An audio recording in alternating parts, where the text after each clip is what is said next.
Hi, I'm Callum from Tyne Valley Motorhomes, and this is a handover of a Malibu 540 DB with the pop top. So as we start the walk round on the driver's side of the motorhome first, the first point you get to is your electric step. So your electric step, there's a switch when you open the door to put the step in and out. You need to ensure that this step has been put in before you start the engine, otherwise it'll not retract, it'll just buzz and tell you that your step's out. And you'll wonder what the buzzing is, and it's your step. So to retract your step, there's a chair where you can put your step away before you start the vehicle, and you can put your step back out once you've turned the engine off. It'll not come out if the engine is still switched on. Just underneath here is a black handle. This handle is your wastewater drain down valve. So if you open it, in the middle of the tank, the water comes out. Make sure that you drain this off before you leave your site, and make sure it's fully drained off in the winter so that nothing freezes and causes any damage. So only you drive over the grid on the way out of your site, open the handle, drain it off, allow it to drain for a few minutes, and then leave it open. I always say leave it open so that will rock any loose water out of the tank so nothing sits there and causes any damage in the winter. That's your wastewater handle.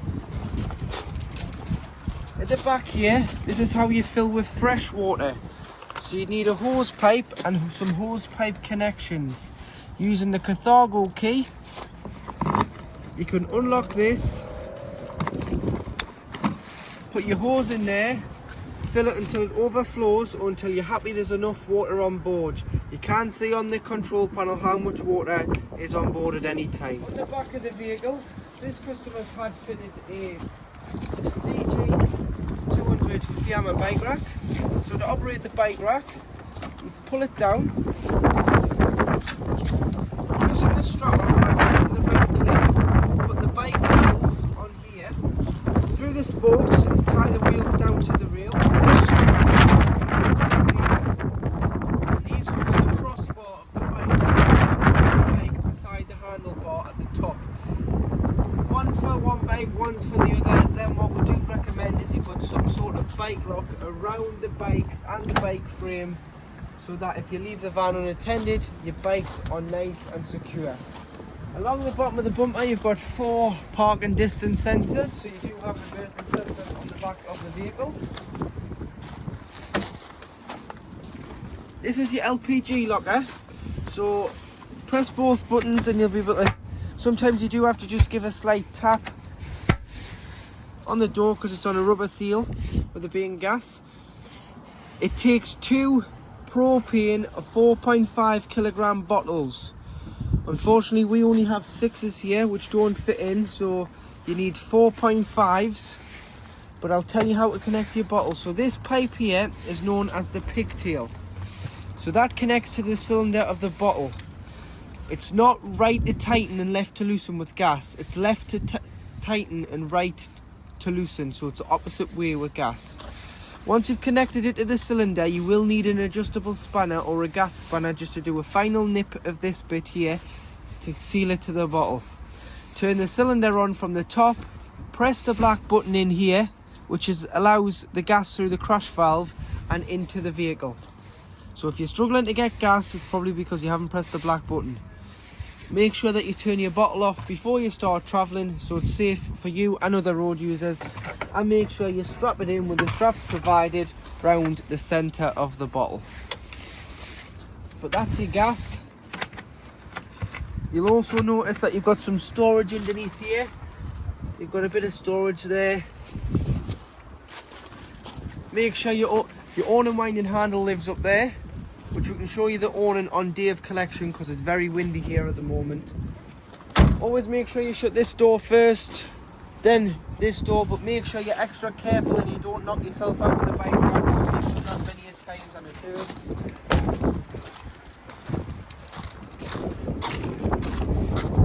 Here is your vent for your Truma heater. So that gives the location of the boiler on board of the vehicle. It's underneath the bed here, so when we're inside I'll show you how to drain off your boiler for the winter, which is there. If you're on a site with electrics or you are just charging it at home, to hook the vehicle up, start with this end first, so always hook the motorhome up first by lifting the collar and sliding it on. Hook the motorhome up first, then the sight, and do it in reverse order when unhooking, so that you're never walking around with a live lead in your hand.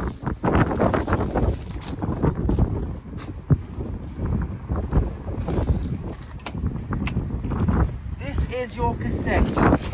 So you need to make sure that the toilet, because the toilet is a hideaway toilet, which means it slides back out the way. Slide it forward so it's in position of use. Make sure the blade's closed, which I'll show you on the inside. The grey lever on the toilet is your blade. You've got to have that shut so that you can lift this orange handle here. You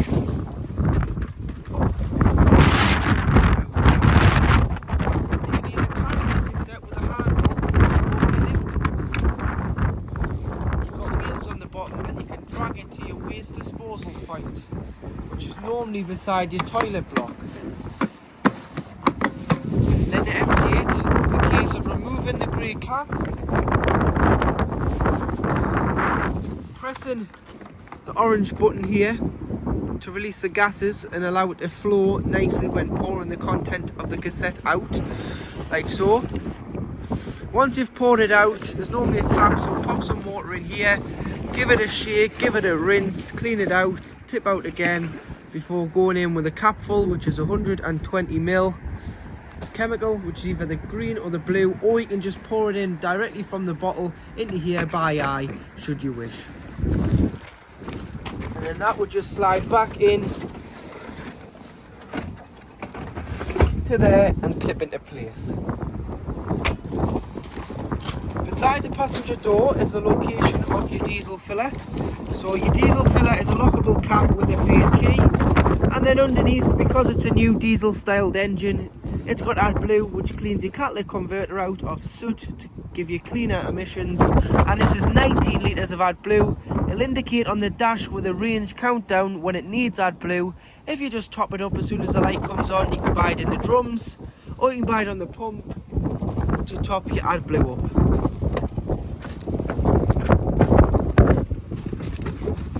Tyre pressures are on this sticker here on the slam panel of the passenger door, which is 5.5 bar, which is 79.5 psi. Underneath your passenger seat is where you'll find all your fuses for your 12 volt system on your electric block unit. So do carry some spare blade fuses with you, and you can replenish the fuse should a fuse blow. But they're all found there, and they're all listed on what they do. Underneath this compartment in the floor is where the engine battery lives on the Fiat Ducato, so if you ever got to change your engine battery in years to come, you will have to lift this panel off. And your bonnet release is just on the side of the dashboard.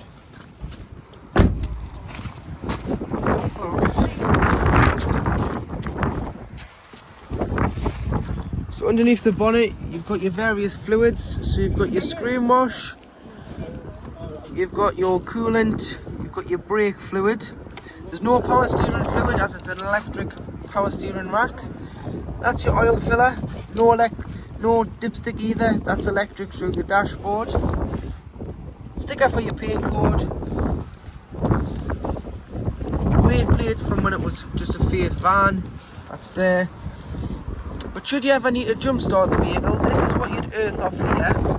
And then between the air filter, you're going to lift this cover up. Sometimes it's closed, so you'll just need to put a key or a screwdriver in this flat bit here to lift it up. But that's your positive contact for giving or receiving a jump start. To operate the control panel, this is your on-off button here, which is known as your master switch. So that'll turn your 12 volt on.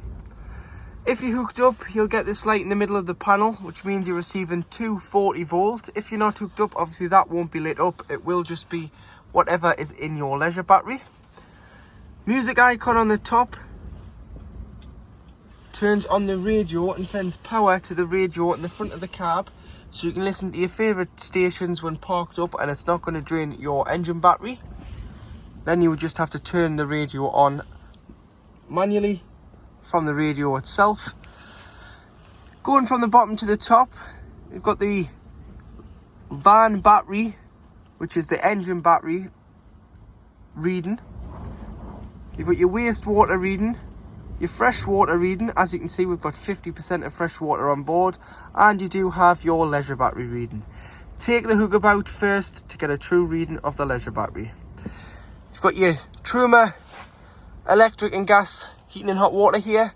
I'm going to skip to a generic clip of how to operate that next, and that'll show you how to work your CP Truma control panel. To operate your Truma heating and hot water CP control panel, so you do a long hold and press to turn it off and on, and that'll make the screen go blank. And then to get into the menu, all you need to do is do a light tap, and there you have a motorhome with a thermometer flashing, which is, if you click on that, is the temperature that you want the inside of your motorhome to be. So in the summer you can have it off, or in the winter you can have it to the highest of 30 degrees. Once you're happy with the temperature selected, all you need to do is then press enter, and that's saved that to 21 degrees. Moving on, you've got your water. So if you've got no water on board, you'd have it off, because it's like boiling a kettle with no water in. You're going to burn the element out. Eco is 40 degrees of heating the 10 litre boiler. So you've got 10 litres of water in the boiler at any one time. This will heat it to 40 degrees. Should you click on hot, this will heat the 10 litres to 60 degrees. And then you do have boost, which will turn off the heating and prioritise the water first. So for this, we'll just say hot, because you want the heating and hot water to run together sometimes. Next source, you've got what source you're currently using. So whether you're using gas, if you're wild camping, you would use gas because there would be no other source available. Mixture 1, which is 1 kilowatt, which is 750 watts of mains power and gas. Mixture 2, which is 2 kilowatts, which is 1500 watts of mains power and gas. You'd use this more in the winter if you're in desperate need of heating your motorhome or the water. But failing that, you can use EL1, which is 750 watts of mains electric, or EL2, which is 1500 watts of mains electric. Normally you would use EL2 on most sites that give you 16 amp. If you get a smaller feed, you may have to use EL1, just so it doesn't trip the site or trip your van. You may have to use EL1 abroad, as they're not as generous with their electric. You've got the fan in the top corner, so you can have it on Eco, which is a smaller feed of 12 volt, or you can have it on high, which will use all the fan speed and you'll hear it a lot louder. So Eco when sleeping as well is great. High will boost the heating around the van, as it'll use all the fan speed on high. Timer in the bottom left hand corner, so you can time it to come on and off just the once though. Change the time on the display panel, so when the clocks go back and forth, you can change the time.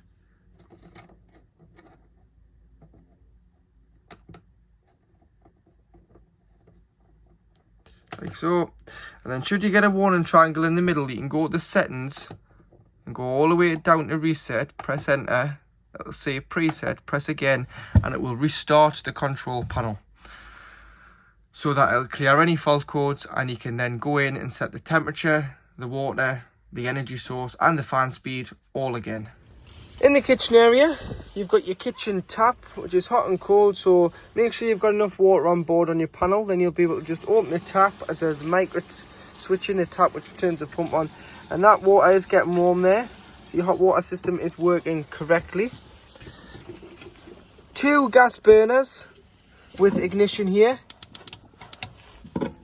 and it'll tell you the pan size, so 180 on here and 150 centimetre pan size maximum on the 2 burners. You've got storage drawers, and you do have a gas isolation tap for the hob.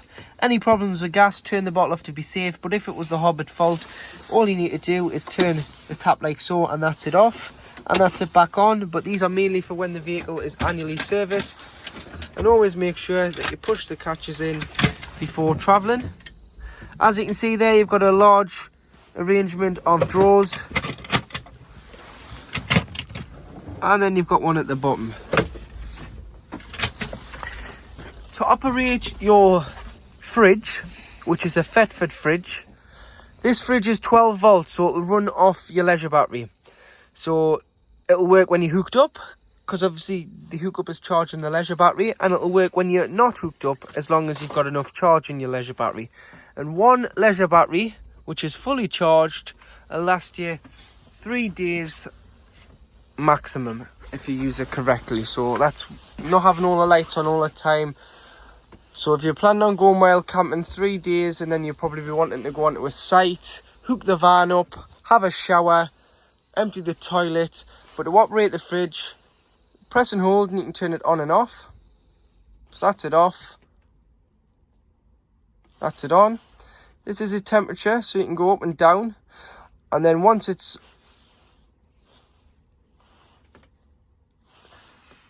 got the temperature and you want to change it again, you've got to press and hold which one you want, wait until it flashes, and then you can go up and down. So 5 when pre-chilling, and then once you've put your shopping in, turn it down to around 3 or 4 maximum, so that it doesn't freeze the shopping. And you've also got nighttime mode, which is this one here, and you can turn that on, and that'll lower the performance of the fridge to lower the decibels as well. And then remember, one last thing with the fridge is, when you're not using it, give it a clean out, take everything out, and then never shut the door, because it's got a rubber seal on here. It'll form an airtight seal and trap the air, and that's when you're going to get the smell in your motorhome. So put the little blue clip here in the middle, and then just slowly rest the door. Don't shut the door with great force, just rest it, and that will stop the door from shutting and allow ventilation in and out of the fridge. So in your washroom, to operate your toilet, you've got your buttons just further up, and the blue button here is your fresh water flush. So if you press the button first before you use the toilet, you want to put a little bit of water into the toilet first. That'll help lubricate the seal, and then before you use it, you want to open the blade, like I was saying, from outside, which is this grey lever here, just underneath the toilet. So slide that to the right, it opens the hatch. You can now use the toilet. Once you've used the toilet, give it a good flush again, clean the bowl. If you've bought any blue and pink, the liquids, the pink, you don't really have a use for the pink because it doesn't have a separate header tank. The flush from the toilet is fed from the main water tank. So what you can do is put a little bit of pink in a bottle, a spray bottle, dilute it with water, spray the bowl, flush, and then once you've finished, you want to pull this grey lever back, slide it back to the left, which will isolate the cassette, and it means when it indicates on here that you get a couple of lights underneath the diagram of the cassette that it's full, you can get the cassette out. The toilet does have to be in this position to get the cassette out, but if you are going to use the shower, if you just push this pedal down on the toilet, you can slide it back and it'll hide out the way, give you a bigger shower space. Just make sure you untie your shower screens when you're showering and tie them back up when you're travelling. And when you winterize, we always say unscrew the shower head from the hose, because the hose has got a loop in there, any water could potentially freeze. Lie that dangling in the shower tray, along with leaving your mixer tap open. Just be careful when you fill this with water, when you push it back up, just go slow, because it's filling the reservoir underneath, you see, and if you've put too much water on, it's just going to flood your shower tray. And then you do have some handy storage there for toiletries at the top, making sure you push your catch in on the buttons so that it shuts the doors nice and safely. So if you lift this section of mattress on the back bed nearest to the driver's side rear door and lift this section here, this is the location of your fresh water tank. So outside is where you fill it up. This is how you drain it off. So this valve here is your drain down valve for your fresh water. So why would you drain your fresh water? Well, you drain it in the winter to stop it freezing if it was just stood on the drive or in a storage yard not in use. Or you would drain it if you have had it sitting for a while or you've taken on contaminated water, you drain it off. So what you can do is you can open it 3/4 of the way to the front of the van, which is to your left, not your right as you look at it, and that will leave 20 litres remaining in the tank. Or you can open it all the way and it'll drop all the water if you are winterizing it to get rid of all the water in the tank. Remember to shut it, so close it all the way to the right, which is to the back of the van, to close it before you start filling it with water, otherwise it will just drain directly out underneath the vehicle. So the back bed does fold up if you want to carry something inside the vehicle. So in the cupboard you'll find a strap which holds the bed up. So what you'll need to do is just clip that on there and it will hold the bed up in position like so.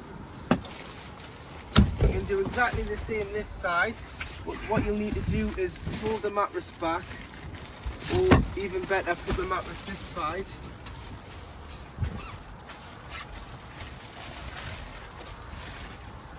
Out the way, like that. Slide that back, and again there'll be a strap in the wardrobe for this, just here, and that will just hold on like that.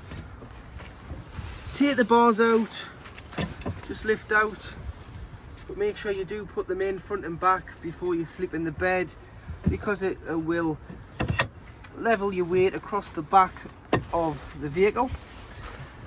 And then you do have tethering points in the back with your carpets, but when I'm down here I'm going to show you where your boiler is. So your boiler lives in here. So this is your boiler, and it does two jobs. Heats the water, so there's 10 litres of water sitting in that boiler at the moment, and it supplies the air-blown heating around the vehicle via these parts, which are the ducts. In the winter you want to let the water out of the boiler because you don't want it to freeze, because if the water does freeze it voids all warranty, because it's the consumer's responsibility to drain it down and protect it from what's known as frost damage, which is damage from the colder weather in the winter. So what you need to do is, to drain it down, you just need, this is an anti-frost valve. So you'll see it's got a diamond on the top and it's got a button on the bottom, just there where my finger is. What you need to do is, when it hits 3 degrees, this should automatically open and allow that 10 litres of water out.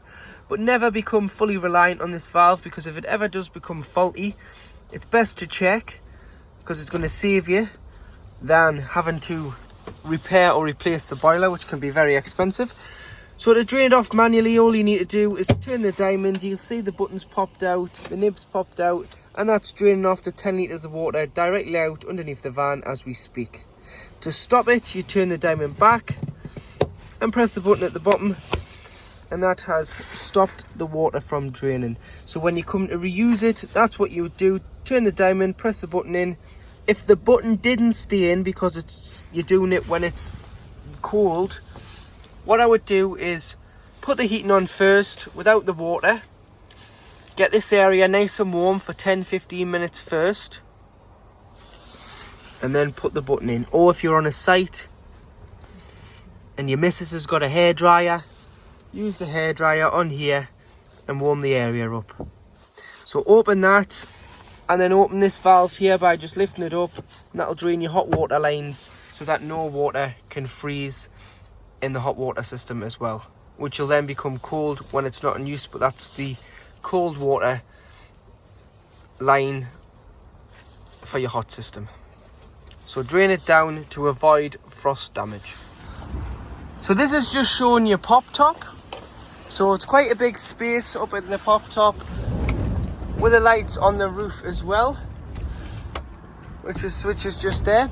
But I'll show you how to take the roof down. So I'm going to pass the phone down to Michael, and I'm going to show you how the roof does go down. So to pull the roof down, you always need to make sure that you've got the door open first to release the pressure. Then grab a hold here and pull it down. Pull it down so far and then pull the sides of the canvas in, as you don't want them to get trapped. And then just push it out the way so that you can pull it down. So roll that up, out the way, like so. Pull it down.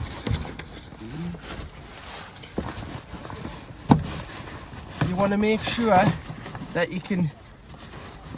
the canvas isn't in the way of the fixing system. So when you pull it down, you want to put that onto there, and you want to turn the butterfly clip all the way around and push it back.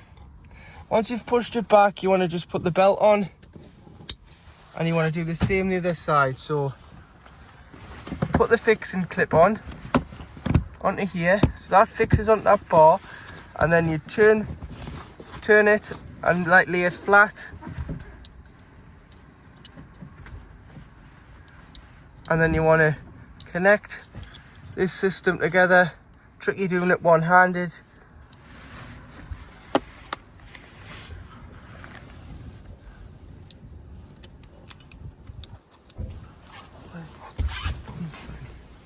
Grab over this camera.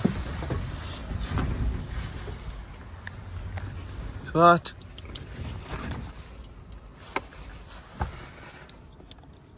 just clips into there, like so, and that is your roof fixed and secure and ready to travel. Top rate the Avtex TV. So this is in standard with the Malibu. This customer has asked us to fit an Avtex television. So first of all, you've got the button here, which is your master switch. So make sure that's pressed in, and then you'll be able to use the control pointed to the red eye at the bottom, which goes blue when you turn the TV on. And then every time you move locations, you will have to retune your telly by pressing AQT on the big button, OK, and do an auto search and find as many channels as you can in your location. You can press this clip here, and that'll slide the telly out, and then this one here will spin the telly round, so that you can spin it round and watch it in the bedroom should you wish. But always make sure that the telly is clipped in before you travel, because that makes it nice and safe and secure for when you're on the road, so it's not going to come loose and cause any damage to your TV.